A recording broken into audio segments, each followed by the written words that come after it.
এবার আমরা আমাদের লেকচার 1 থেকে 3 এর উপর ভিত্তি করে বোর্ড বইয়ের কাজের যে সমস্ত গাণিতিক সমস্যাবলীগুলো আছে সেগুলা সলভ করব। তো আমাদের কাজ করে বলা আছে কি, নিচের কোনটি বহুপদী নির্ণয় করো। তো 1 নম্বর অঙ্কে কি বলা আছে, 2x³ দেখো 2x³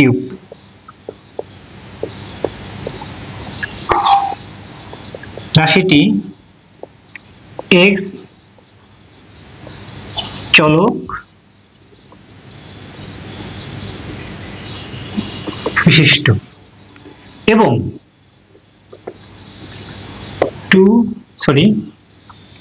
CXP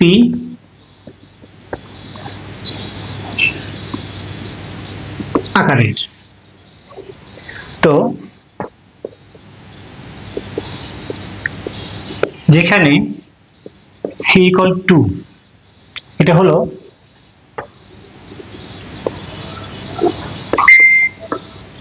x³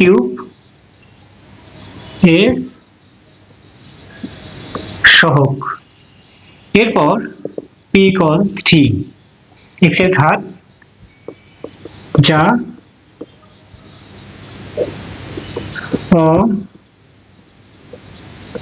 ঋণাত্মক পূর্ণ সংখ্যা। তো যেহেতু x এর ঘাত অঋণাত্মক পূর্ণ সংখ্যা, অতএব 2x³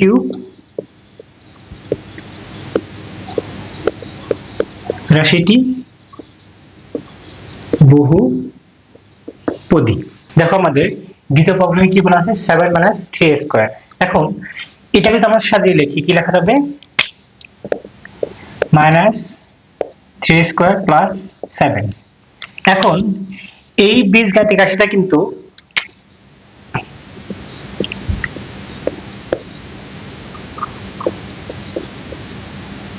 a চলক বিশিষ্ট এবং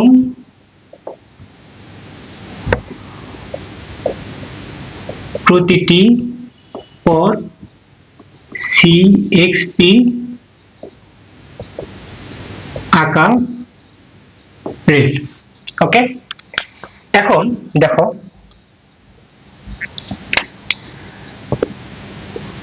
প্রথম পদ -3a²। তো এখানে c = -3, এই -3 হলো স্কয়ার এর সহগ এবং p = 2, যা একটি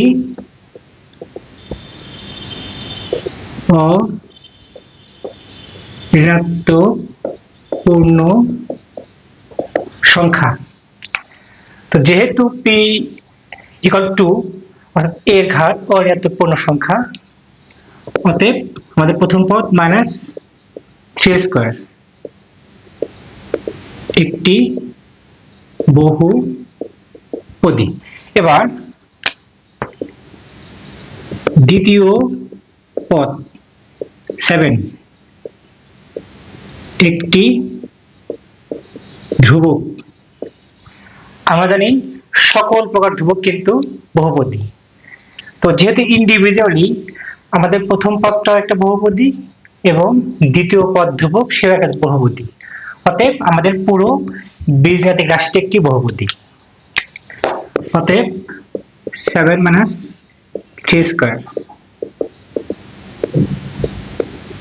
রাশিটি একটি বহুপদী। 3 নং প্রবলেমে কি বলা আছে, x³ + x ইনভার্স 2, এই বীজগাণিতিক রাশিটি বহুপদী কি না। দেখো x³ + x ইনভার্স 2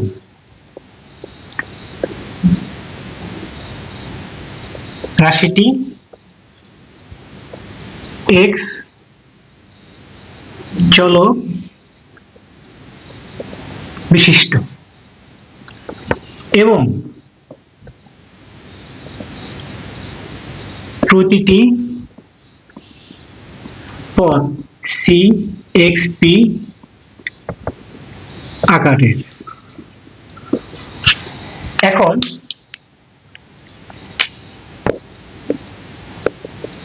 প্রথম পদ এক্স কিউব, যেখানে সি ইকুয়াল 1, কারণ এক্স কিউবের সাথে কিছু নামে কিন্তু কি আছে 1, এই 1 হলো এক্স কিউব এর সহগ। এরপর পি যা হচ্ছে এক্স এর ঘাত 3, যা একটি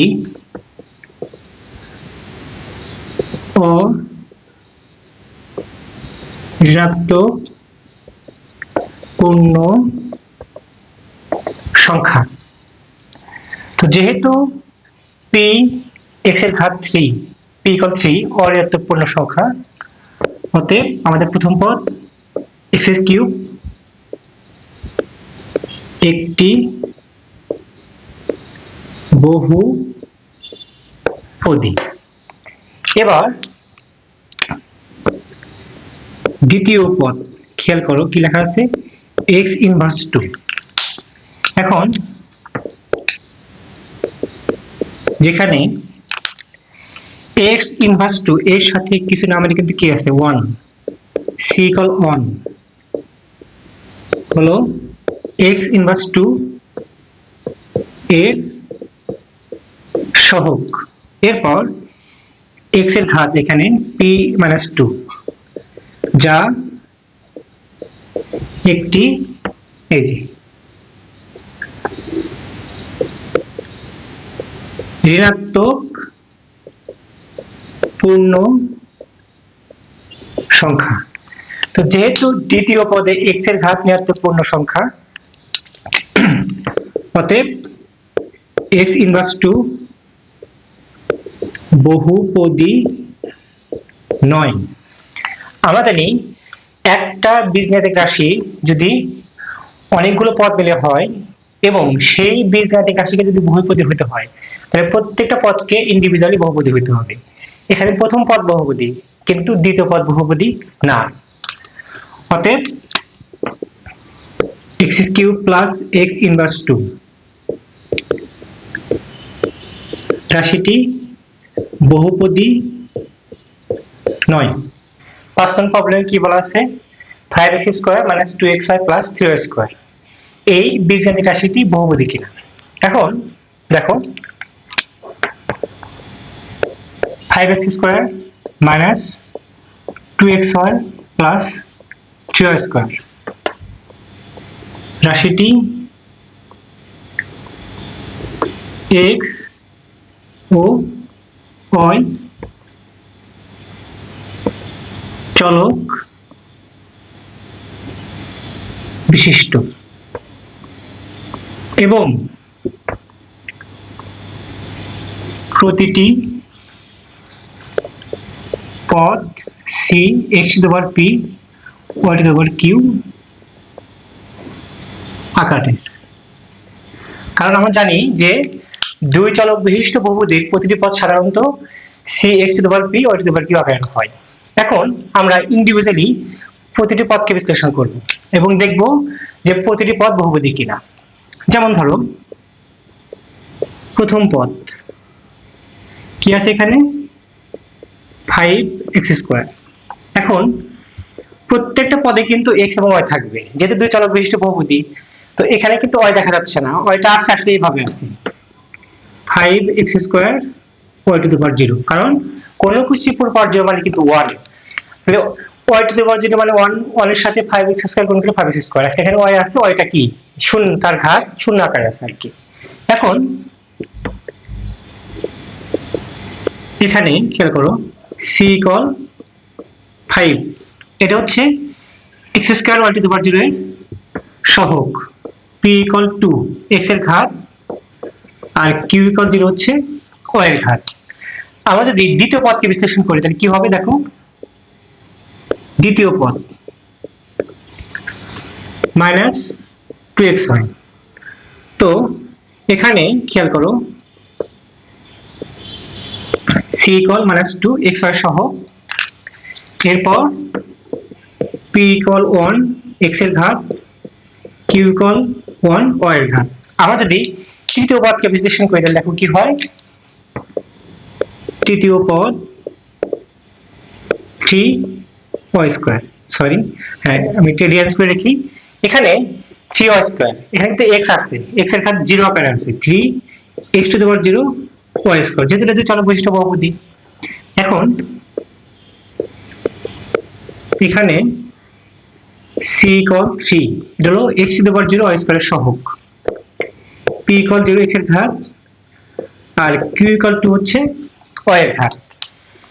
এখন প্রত্যেকটা পদে খেয়াল করে দেখো p এবং q এর ঘাত কিন্তু অঋণাত্মক পূর্ণ সংখ্যা। দেখো প্রথম পদে p2 q হলো 0, যা অঋণাত্মক পূর্ণ সংখ্যা। এখানে p1 q1 এটা অঋণাত্মক পূর্ণ সংখ্যা, p0 q2 এটা অঋণাত্মক পূর্ণ সংখ্যা। তার মানে কি আমরা লিখতে পারি প্রতিটি পদে p এবং q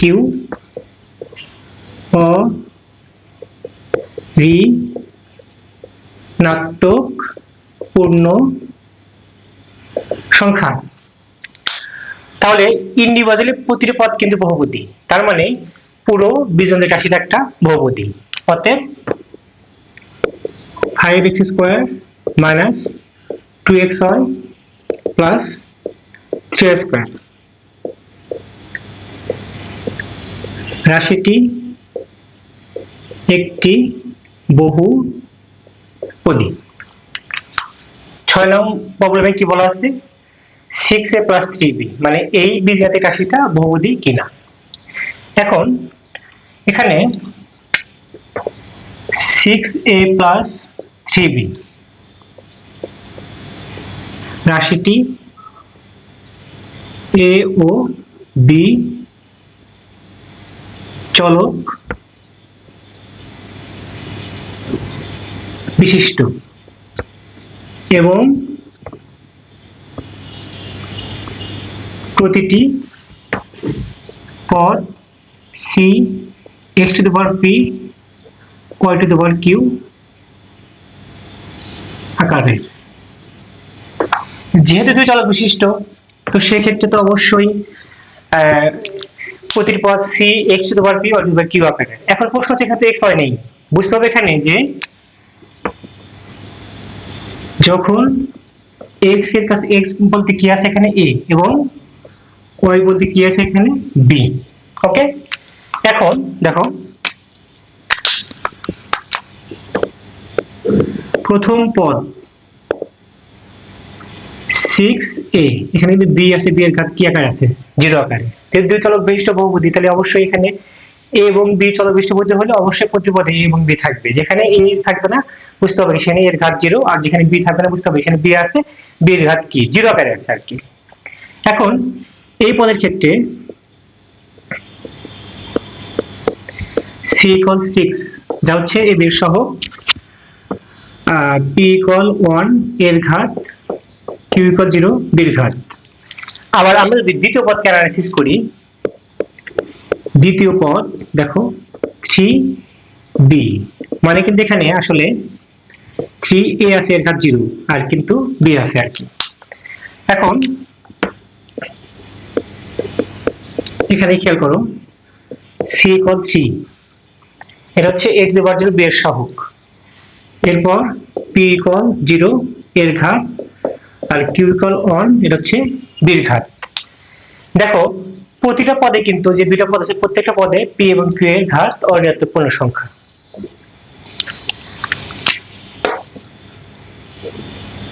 এখানে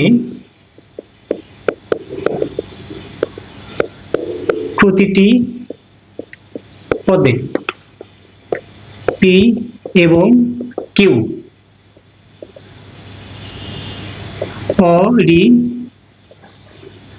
অঋণাত্মক পূর্ণ সংখ্যা।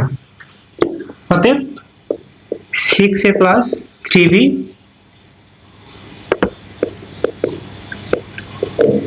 রাশিটি একটি বহুপদী। দেখো 7 নং প্রবলেমে কি বলা আছে, c square plus 2 divided c minus 3। এখন এই বীজগাণিতিক রাশিটা কিন্তু সি চলক বিশিষ্ট এবং প্রতিটি পদ সি এক্স টু পাওয়ার পি আকারের। দেখো আমি এটাকে আগে এই ম্যাথমেটিক্সটাকে আগে রিঅ্যারেঞ্জ করে লিখি। দেখো কিভাবে লেখা যাবে, c square plus 2 into c inverse 1 minus 3। রাশিটি সি চলক বিশিষ্ট এবং প্রতিটি পদ c x to the power p আকারের। আর এখানে খেয়াল করতে হবে, এখানে এক্স বলতে কিন্তু কি সি আছে আর কি।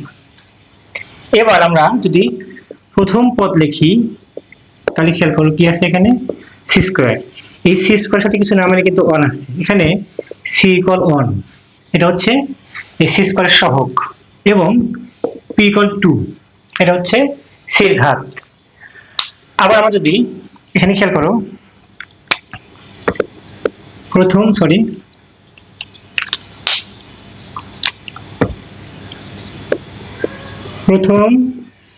পদে পি ইকুয়াল 2 যা অঋণাত্মক পূর্ণ সংখ্যা। আবার আমরা যদি দ্বিতীয় পদ লিখি, দেখো 2c ইনভার্স 1, দ্বিতীয় পদ কিন্তু এটা, হ্যাঁ দ্বিতীয় পদ 2c ইনভার্স 1, এখানে c ইকুয়াল 2 যা হচ্ছে c ইনভার্স 1 এর সহগ, এবং p ইকুয়াল -1 যা ঋণাত্মক পূর্ণ সংখ্যা। খেয়াল করো এরপর যদি আমরা তৃতীয় পদ লিখি সেই ক্ষেত্রে আমরা লিখতে পারবো এখানে -3 যা ধ্রুবক। আমরা জানি সকল প্রকার ধ্রুবক কিন্তু বহুপদী।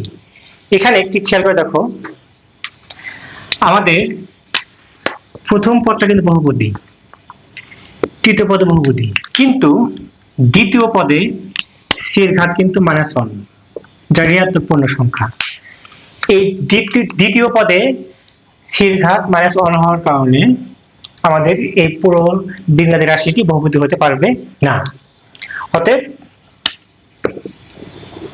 C square plus 2c inverse 1 minus 3 রাশিটি বহুপদী নয়। আমাদের 8 নং প্রবলেমে কি পড়া আছে, 3 ইনটু √n-4। এখন এইটাকে তো আমরা একটু রিঅ্যারেঞ্জ করে লিখি, 3 ইনটু n-4 রুটের মান কিন্তু হাফ। এখন এই যে বীজগাণিতিক রাশিটা,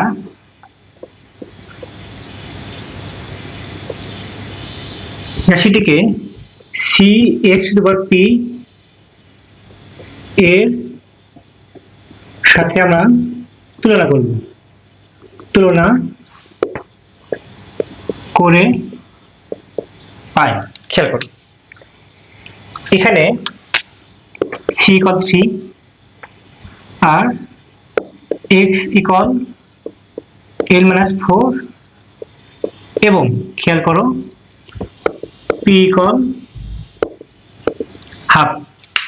এখন পি এর ঘাত কিন্তু এখানে ভগ্নাংশ যা অঋণাত্মক পূর্ণ সংখ্যা, অর্থাৎ পূর্ণ সংখ্যার মধ্যে পড়বে না, কারণ পূর্ণ সংখ্যার কোনো ভগ্নাংশ অ্যালাউড না। তো যেহেতু n-4 এর ঘাত হলো ভগ্নাংশ, অতএব 3 ইনটু √n-4 রাশিটি বহুপদী নয়। দেখো আমাদের 9 নং প্রবলেমে কি বলা আছে, 2x into x² plus 3y। এখন এটাকে যদি আমি গুণ দিই তাহলে কি হবে, 2x³ প্লাস 6xy। এই রাশিটি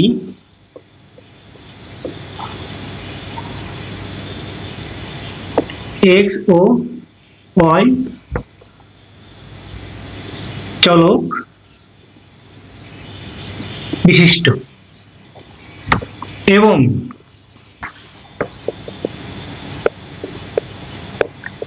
প্রতিটি পদ c x p y q আকারে। ওকে, এখন প্রথম পদ কি আছে এখানে দেখো 2x³ এখানে কিন্তু y আছে, কারণ যেহেতু দুই চলক বিশিষ্ট বহুপদী তাহলে অবশ্যই প্রত্যেকটা পদে y থাকবে। এখানে y আছে মানে কি হবে, y এর ঘাত শূন্য আকারে, কারণ কোন কিছুর উপর 0 মানে 1, 1 এর সাথে 2x³ গুণ করলে 2x³ থাকবে। তো এখানে আমরা যদি বলি c কত 2 হলো x³ y to the power 0 এর সহগ, p 3 x এর ঘাত, q 0 কার ঘাত, y এর ঘাত। আমরা যদি দ্বিতীয় পদকে বিশ্লেষণ করি দেখো কি হবে, দ্বিতীয় পদ খেয়াল করো 6xy, এখানে সরি c 6 এটা হলো x এর সহগ, p 1 x এর ঘাত আর q 1 এটা হচ্ছে y এর ঘাত। তো দেখা যাচ্ছে যে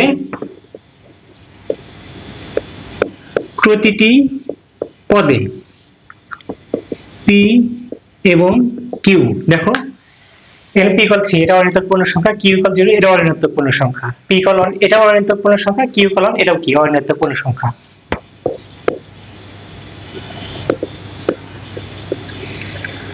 অঋণাত্মক পূর্ণ সংখ্যা, অতএব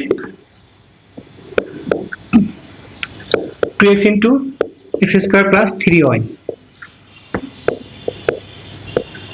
রাশিটি একটি বহুপদী। দেখো আমাদের 10 নং প্রবলেমে কি বলা আছে 3x minus 2y plus 4z। এখন আমি যদি গুণ দিই তাহলে কি হবে 3x minus 2y minus 4z। দেখো এই বীজগাণিতিক রাশিটাতে দেখো এই বীজগাণিতিক রাশিটা তিন চলক বিশিষ্ট, কারণ এখানে x y z ঠিক তিনটাই আছে আর কি। তো আমরা কি লিখতে পারি, রাশিটি x, y ও z চলক বিশিষ্ট এবং প্রতিটি পদ c x p y q z r আকারের। কারণ আমরা জানি তিন চলক বিশিষ্ট বহুপদীর প্রতিটি পদ সাধারণত c x to the power p y to the power q এবং z to the power r আকারের হয়। এখন আমরা যদি প্রথম পদকে অ্যানালাইসিস করি, খেয়াল করো এখানে কি আছে 3x, দেখো y ও নাই z ও নাই, তার মানে y এর ঘাত আছে 0 আকারে, z এর ঘাত আছে কি 0 আকারে। কারণ তিন চলক বিশিষ্ট বহুপদী যদি হয় তাহলে অবশ্যই প্রতিটা পদে x y z তিনটাই থাকবে। যেখানে x y z এর যেগুলো থাকবে না মানে দৃশ্যমান থাকবে না, বুঝতে হবে কি তার ঘাত শূন্য আকারে আছে আর কি। তো এখানে c = 3 এটা কিন্তু x y z এর ঘাত সহগ আর কি, p = x এর ঘাত, q = 0 y এর ঘাত আর r = 0 টা কার z এর ঘাত। এবার আমরা যদি দ্বিতীয় পদকে বিশ্লেষণ করি, দ্বিতীয় পদ তো কি আছে এখানে -2y, মানে 2x আছে x এর ঘাত 0, y এখানে আছে y এর ঘাত 1 আর z নাই মানে z এর ঘাত কি 0 আকারে আছে। তো এখানে c হচ্ছে -2, এটা হচ্ছে x to the power 0, y to the power 1 আর z টু দি পাওয়ার 0 এর সহগ, p = 0 x এর ঘাত, q = 1 y এর ঘাত আর r = 0 এটা কি z এর ঘাত।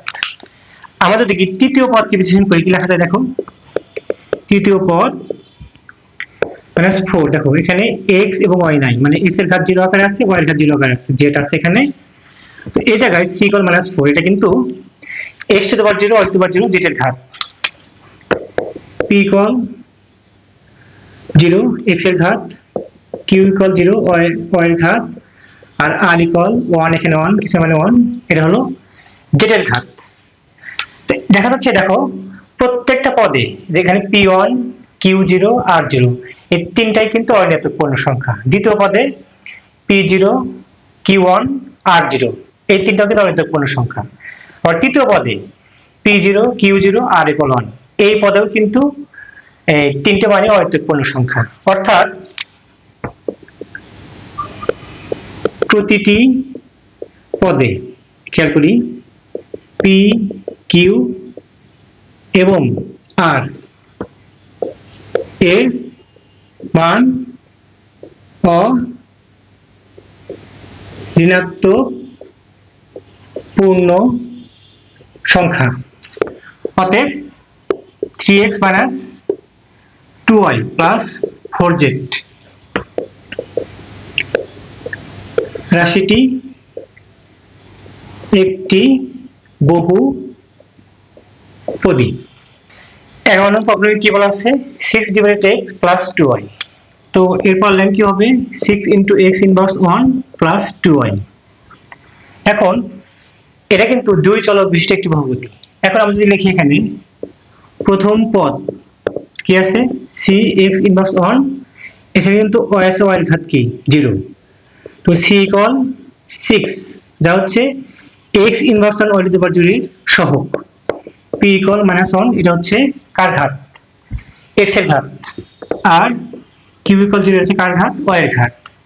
তো দেখো প্রথম পদে p = -1 যা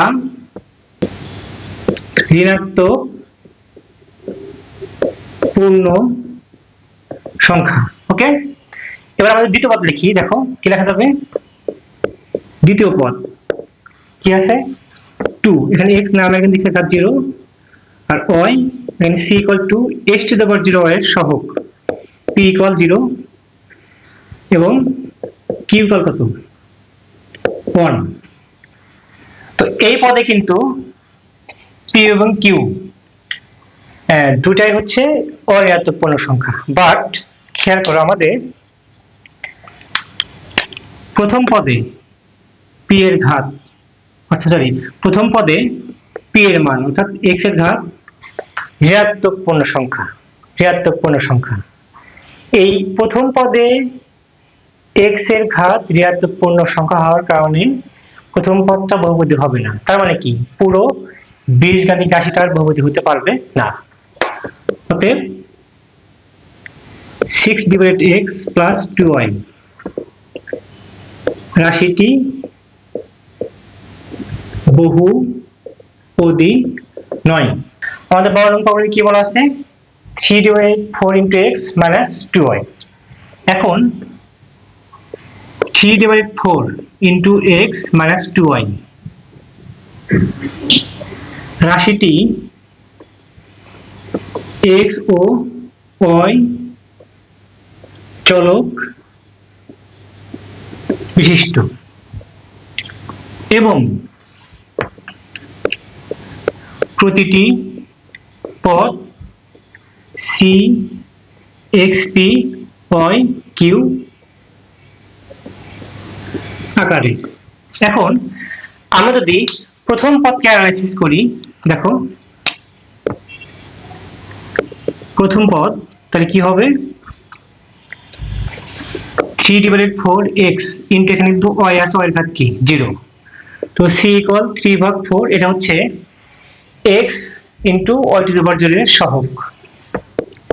p = 1 এটা হচ্ছে x এর ঘাত আর q = 0 এটা হচ্ছে কার ঘাত y এর ঘাত। আমরা যদি দ্বিতীয় পদকে অ্যানালাইসিস করি কি হবে দেখো -2 এখানে কিন্তু x না মানে x এর ঘাত 0 ইনটু y।